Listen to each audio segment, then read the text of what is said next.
Welcome to today's deep dive, where we're going to be looking at how we think. Oh, very meta. It is a little meta, right? It's based on Daniel Kahneman's book, Thinking Fast and Slow. And it's interesting to me Mhm. that we use our minds for everything, Right. but we rarely stop to think about how we think. Yeah, absolutely.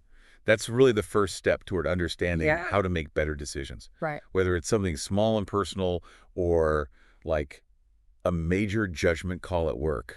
Like, how does that actually happen Oh, inside my brain? well, that's what Kahneman tries to unpack with this book. And his central idea is that we have these two systems of thinking.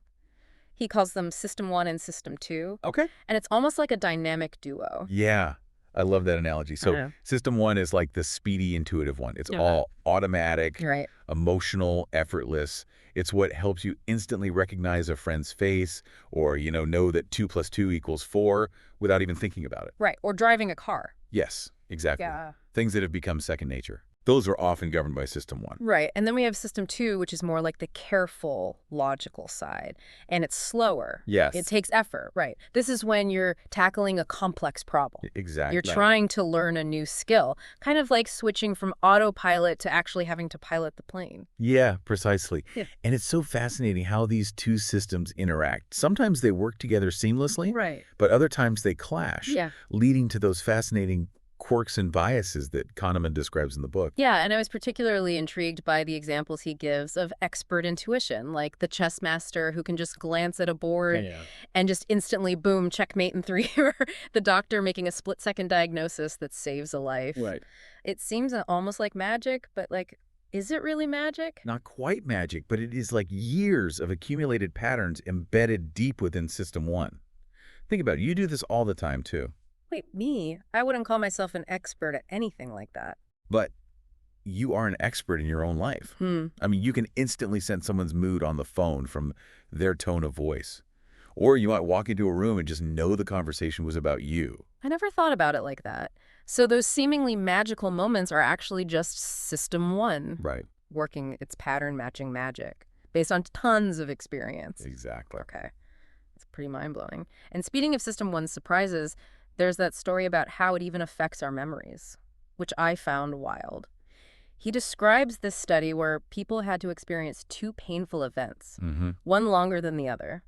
But the researchers were able to make the worst experience leave a better memory. Right. It all comes down to how System 1 prioritizes the peak and the end of an experience over its total duration. And what that means is later on, people might actually choose to repeat the worst experience. Wow. Simply because their remembering self was tricked by that less painful ending. So what feels good in the moment isn't necessarily what we remember as being more enjoyable later.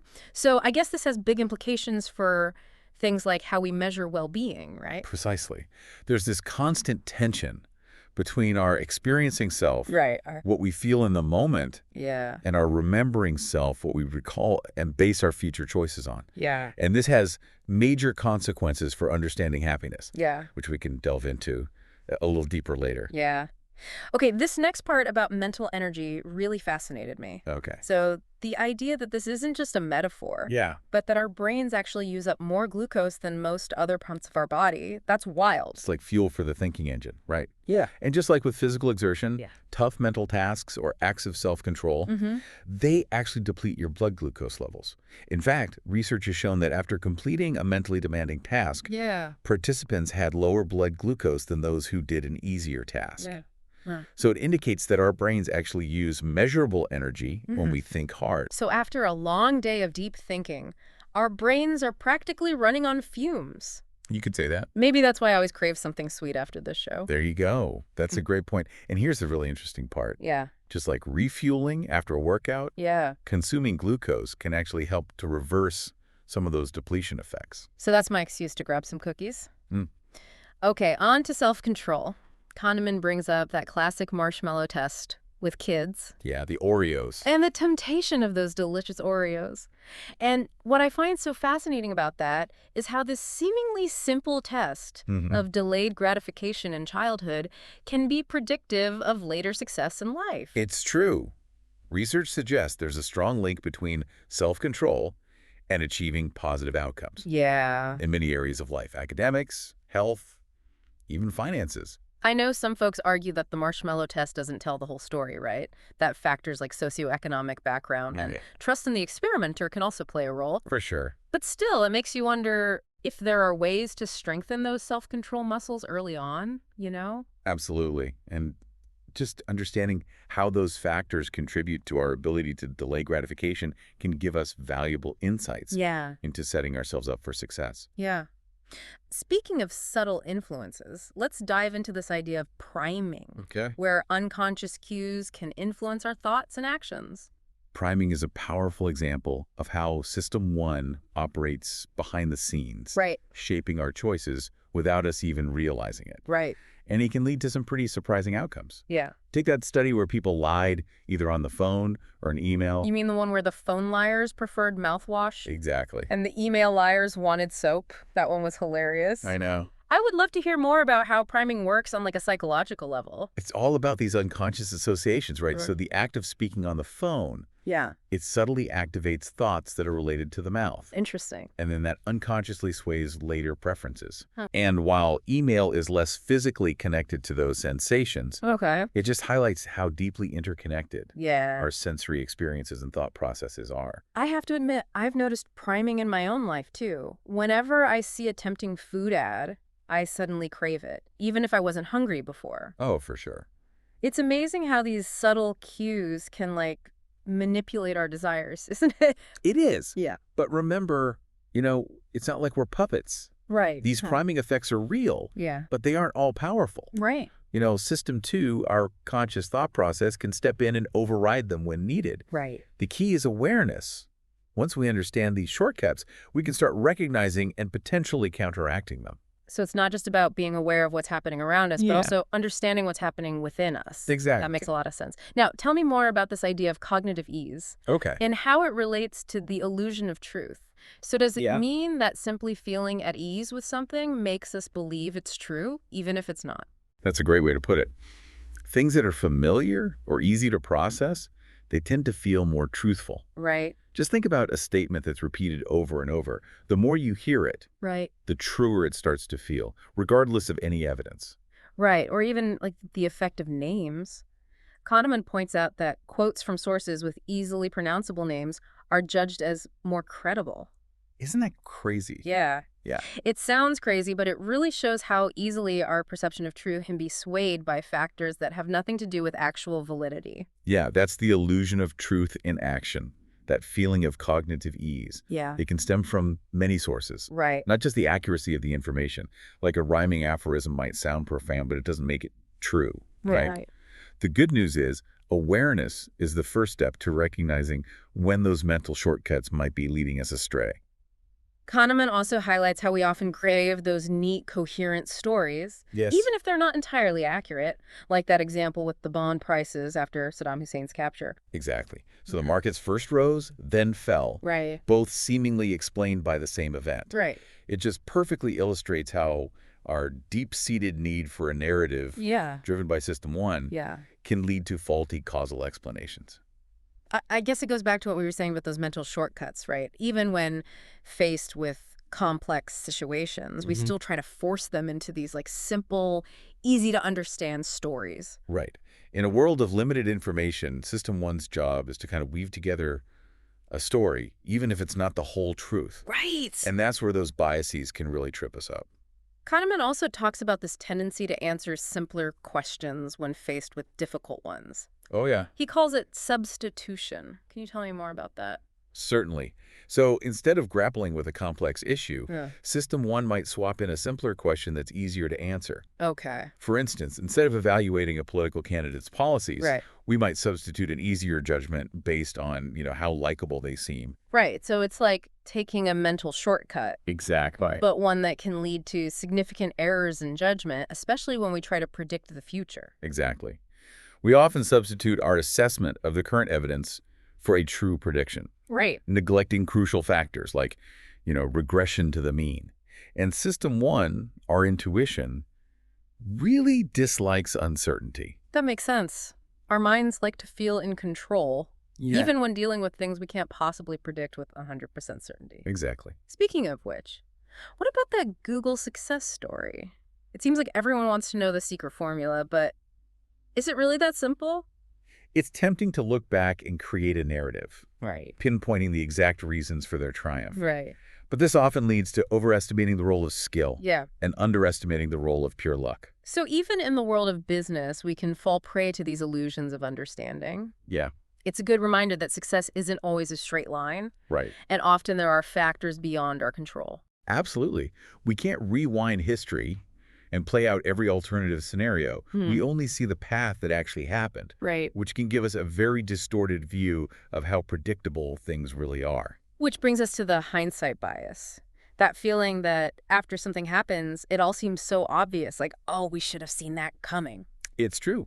Outcomes appear inevitable in retrospect, and it's easy to judge past decisions unfairly based on information that wasn't available at the time. Right. Think about the example of the Duluth flood and the city's decision about hiring a bridge monitor. Oh, right. People judging the decision after the flood were much more likely to say a monitor was necessary, Exactly. even though they had the same information as those judging before the event. Exactly. It's hindsight bias. Yeah, I can definitely see how this bias could be problematic, especially for people in like high stakes roles, Oh, absolutely. like doctors or politicians. For sure.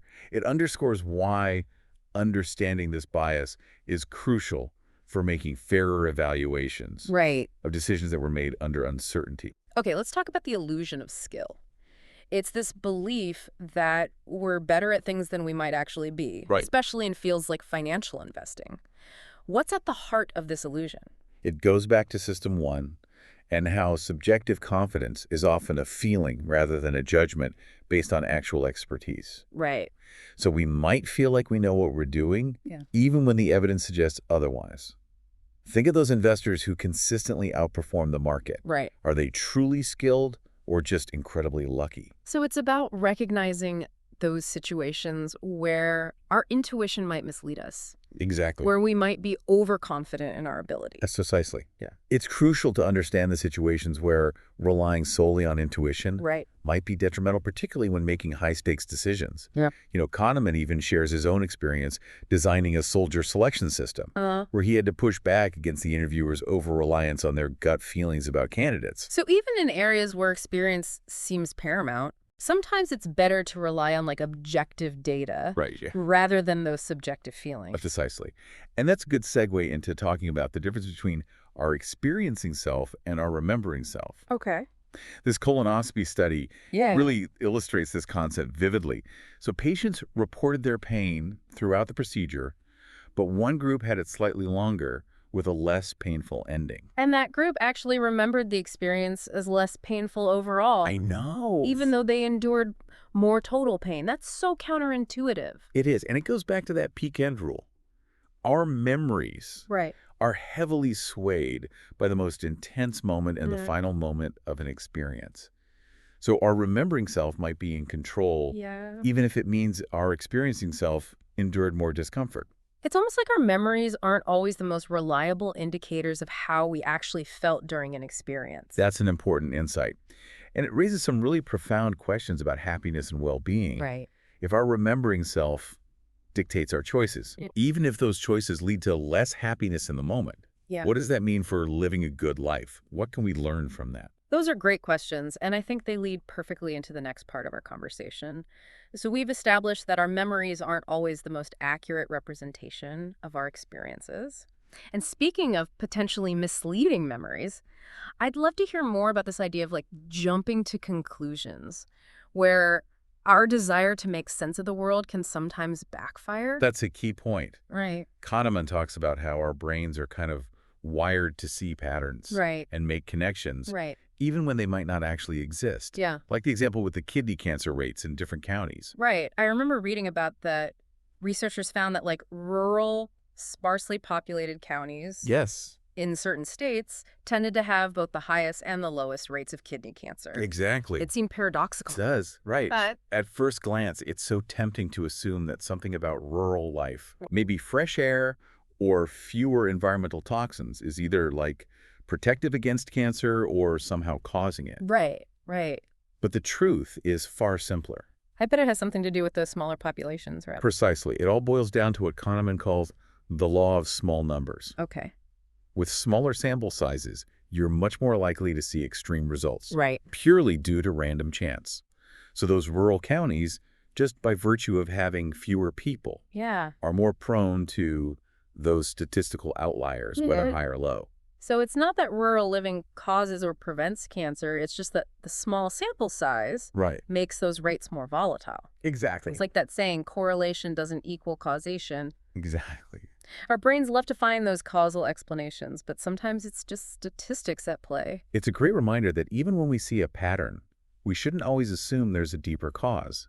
Sometimes it's just the way the numbers fall. That's so interesting, and it makes you wonder how often we misinterpret data or situations. Yeah. Because we're looking for those causal links. This bias toward creating coherent stories, Yeah. even when they're not entirely warranted, Right. shows up in all sorts of ways. Like the halo effect, right? Where we assume that if someone is good at one thing, they must be good at everything. Exactly. Or the tendency to overestimate the consistency of what we observe, Right.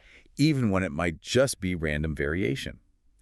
Kahneman mentions a study with experienced research psychologists Okay. who consistently chose sample sizes that were too small for their studies. That's surprising.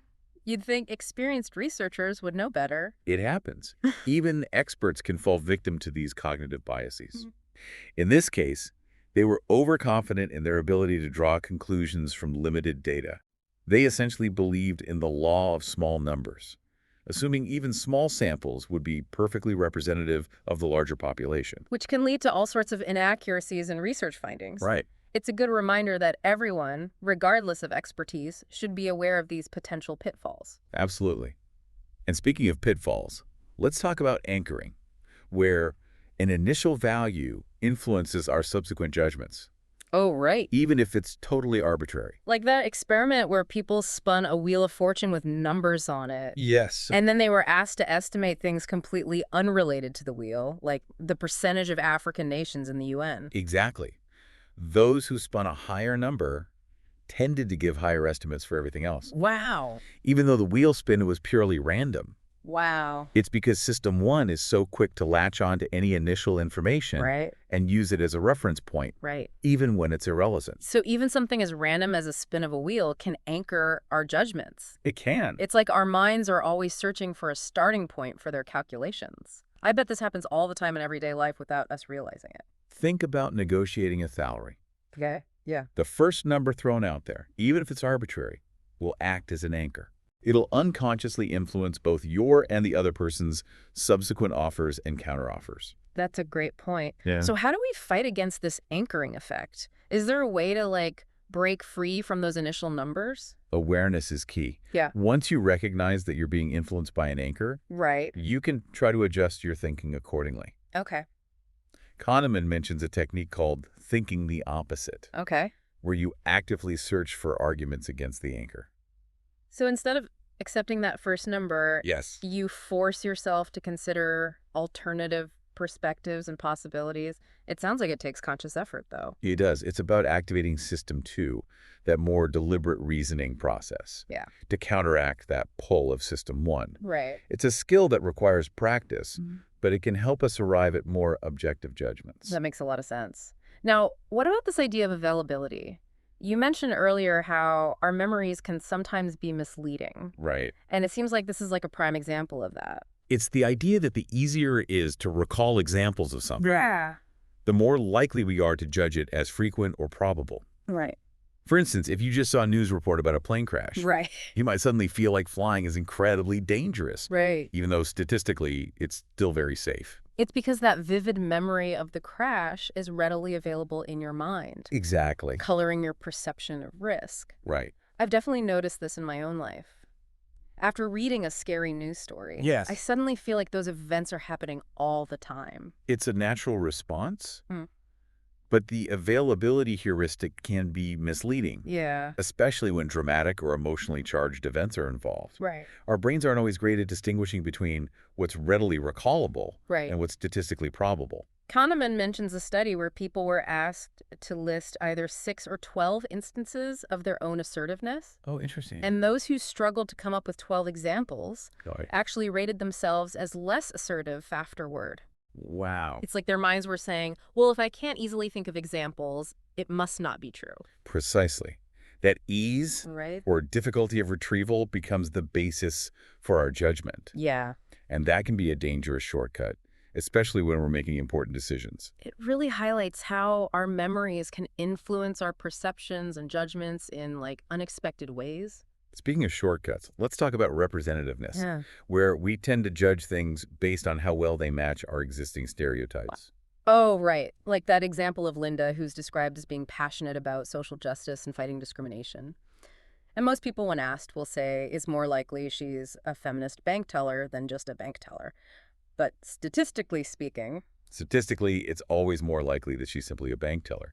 That added characteristic of being a feminist actually makes it less probable, but people get tripped up by representativeness right. because it feels more in line with her description. So it's like our intuition about what seems representative overpowers our logical understanding of probability. Yes. We go with what feels right, even if it defies the numbers. Exactly. The representativeness heuristic can be useful in everyday life, Right. but it can also lead us astray, especially when we ignore base rates, Okay. the underlying probabilities of something occurring. There's that classic study where people were given a description of someone and asked to guess their profession, right? Yes. And some were told the person was randomly chosen from a group of 100 engineers and 70 lawyers, Okay. while others were told it was 70 engineers and 100 lawyers. You got it. So the base rate of being a lawyer was higher in the second group, but people in both groups gave similar answers, Wow. largely ignoring the base rate Huh. and focusing solely on the personality description. They went with what seemed to fit the stereotype, Right. even when it contradicted the statistical probabilities. So even when we're given the numbers, we often rely on our preconceived notions instead. I guess those deeply ingrained stereotypes can be tough to shake. It's kind of discouraging to see how easily we can fall prey to these biases, even when we intellectually understand them. Does this mean psychology can't really be taught? That's a question Kahneman grapples with, and he's a bit pessimistic. He suggests that while we can learn about these biases in a classroom setting, Yeah. it's much harder to actually change those automatic intuitive responses in real life. So knowing about a bias Right. doesn't necessarily mean we won't fall for it. It does. Guess it's kind of like, knowing the rules of a game doesn't automatically make you a great player. Right. You still need to practice You do. and develop those skills. Absolutely. I was really struck by the story Kahneman tells about his time advising the Israeli Air Force. Oh, yeah. They were trying to figure out why one squadron had suffered heavy losses while another had none. Okay. And they're assuming there must be some operational difference that explained the disparity. Right. It makes sense. But Kahneman, using his understanding of statistics, argued that the difference was most likely due to random chance. Interesting. Pure luck. He even advised them to stop the investigation, Wow. recognizing that desperately searching for a complex cause could be demoralizing for the pilots who had experienced those losses. Wow. That's powerful. That's such a powerful example of how understanding statistics and recognizing the role of chance can help us avoid unnecessary blame Right. and self-recrimination. Sometimes things just happen. It's about accepting that not every outcome Yeah. has a clear and identifiable cause. That's a tough lesson to learn, but an important one. Now, what about this concept of regression to the mean? This is one I've always found a bit tricky to wrap my head around. It's the idea that extreme outcomes tend to be followed by more average ones, Okay. simply due to the nature of random fluctuation. Think of a golfer who has an unusually amazing day Yeah. and shoots a super low score. Yeah. Statistically, they're likely to score higher the next day, even if their skill level hasn't changed. Because that exceptional performance Yes. was probably influenced by a bit of luck. Right. And luck tends to even out over time, Exactly. but our minds always want to find a reason, an explanation. Right. We might conclude that the golfer practiced harder or changed their strategy, Right. when in reality, it's just statistical regression at play. I remember reading that even Sir Francis Galton, Oh, wow. a brilliant statistician, struggled to grasp this concept. Interesting. It seems like it goes against our intuitive understanding of cause and effect. We want to believe that everything happens for a reason. It does. But sometimes it's just those natural variations at work. And as Kahneman points out, this misunderstanding can be especially problematic in research and policymaking. Because it can lead to misinterpreting data and drawing incorrect conclusions about cause and effect. Exactly. Like assuming that a new educational program is effective because students who score poorly on an initial test Right. tend to improve on the next one. Exactly. Without a proper control group, It's impossible to know for sure whether the improvement is due to the program or simply regression to the mean. Right. We need to be really careful when interpreting those patterns, especially when the conclusions have real-world consequences. I like those weight loss ads that claim like amazing results. Right. But they never mention that some of those dramatic changes might be due to like natural fluctuations in weight rather than the product itself. That's a great example. It highlights why critical thinking and understanding these statistical concepts are so crucial. Yeah. We can't just accept information at face value, especially when it comes to things that promise significant changes or improvements. This all ties into this idea of the illusion of understanding. Yes. Where we tend to overestimate how well we understand the past and how well we can predict the future. It's like that classic example with Google's success. Yeah. Looking back, it's so tempting to say, of course they were going to be huge. It was obvious. Right. I knew it all along. Right, exactly. But the reality is that their success was shaped by a complex interplay of factors, many of them unpredictable. Right. It's easy to create a neat narrative after the fact, connecting the dots and making it all seem inevitable. But that sense of understanding is often an illusion. Exactly. We can't rewind history and see all the alternative paths that didn't happen. We can't. It makes us overconfident in our ability to predict future outcomes, doesn't it? Absolutely. And it leads us straight into the hindsight bias. Right. That feeling that we knew it all along, Right. even though we probably didn't. Kahneman describes that study about whether the city of Duluth should hire a full-time bridge monitor to prevent flood damage.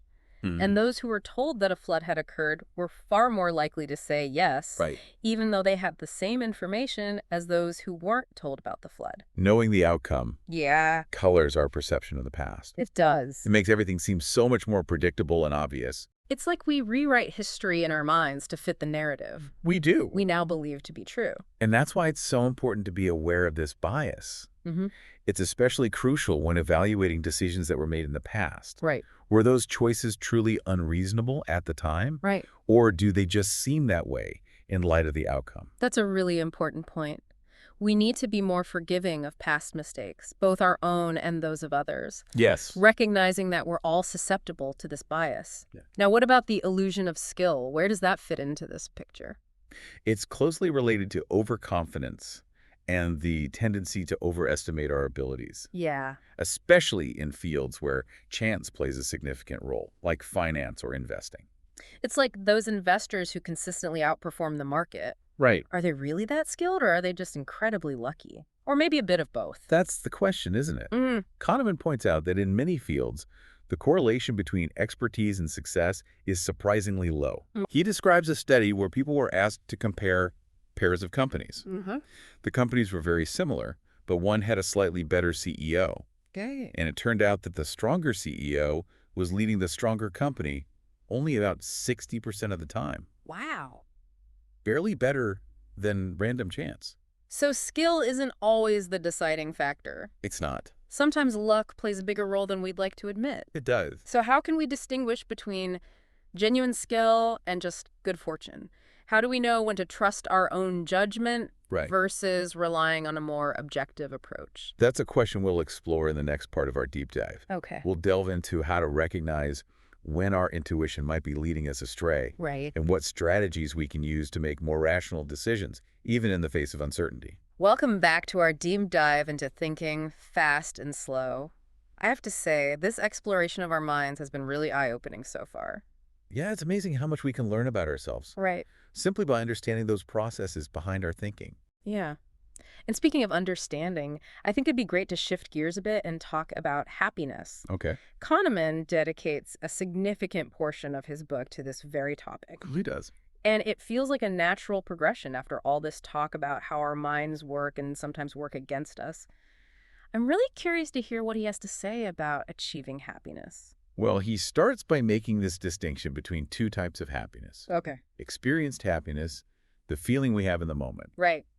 And remembered happiness, the way we evaluate our lives retrospectively. And if I'm remembering correctly from our previous discussions, these two types of happiness don't always line up. You're absolutely right. As we saw with that colonoscopy example, what brings us pleasure in the moment isn't always what we remember as satisfying later. That's such a powerful point. You can actually use this peak-end rule to, like, improve your own experiences. Yeah. You know? Think about how you can make the end of a workout or a meal or even a work day more positive. Right. It can actually boost your overall memory of it. That's a great application of the concept. And Kahneman goes further, arguing that our remembering self, Right. the one that's shaped by those peak end moments, Yeah. has a disproportionate influence on our choices. Because we evaluate our lives based more on the stories we tell ourselves Right. than on the sum total of every single experience, right? It's like we're constantly editing our own life movie, They are. highlighting certain scenes Yes. and downplaying others. Exactly. And this tendency can lead us to make choices that prioritize our remembering self, Yeah. even if it means our experiencing self. Yeah. The one living in the moment might end up less satisfied. That's pretty profound when you think about it. We might be sacrificing present joy for a potentially rosier memory. But how do we even know what will lead to those lasting positive memories? Well, that's where things get even more interesting. Kahneman highlights several biases Of that influence our perception of happiness, starting with something he calls the focusing illusion. Okay, tell me more about this focusing illusion. How does it work? Imagine you're asked to rate your overall life satisfaction. Okay. Now, let's say right before that, you were asked a series of questions about your dating life. Mm-hmm. Studies have shown that people in this situation are more likely to rate their overall happiness based on how their dating life is going.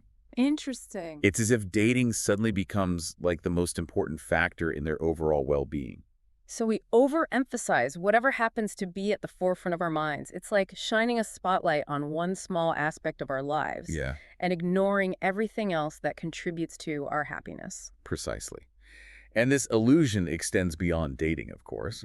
Kahneman found that people often overestimate the importance of things like climate and income, Right. believing these factors will have a much bigger impact on their happiness than they actually do. I can see how that happens. It's so easy to get caught up in those what ifs. Like, if only I lived in California, then I'd be happy. Or if I just had a bigger salary, all my problems would be solved. Those are classic examples. But research suggests those external factors, while they might contribute to a degree, aren't the primary drivers of long-term happiness. So if it's not sunshine and money, then what does matter most when it comes to finding happiness? Kahneman emphasizes the importance of our social connections Okay. and having a sense of purpose, Okay. nurturing strong relationships, and engaging in activities that give us meaning Yeah. are far more likely to lead to lasting happiness Yeah. than chasing those fleeting external rewards. That's actually really reassuring. It is. It means happiness is less about like winning the lottery or living in paradise. Right. And more about like cultivating those internal resources and Yeah. focusing on what truly matters to us. Exactly. And, this aligns with ancient wisdom traditions as well as modern research on well-being. It's about shifting our focus from what we lack to what we already have and appreciating those simple joys in life. I love that. And speaking of finding joy in simple things, what about this concept of flow? I've heard that described as a state of complete absorption in an activity where you kind of lose track of time and feel completely engaged. You're describing it perfectly. It's that feeling of being in the zone Yeah. where your skills are perfectly matched to the challenge at hand, Yeah. and you experience a sense of effortless joy and focus. I've definitely felt that when I'm writing Yes. or like working on a creative project. Time just melts away. It does. And you're completely immersed in the process. That's a great example. And Kahneman suggests that intentionally thinking out activities that induce flow can be a powerful way to enhance our well-being.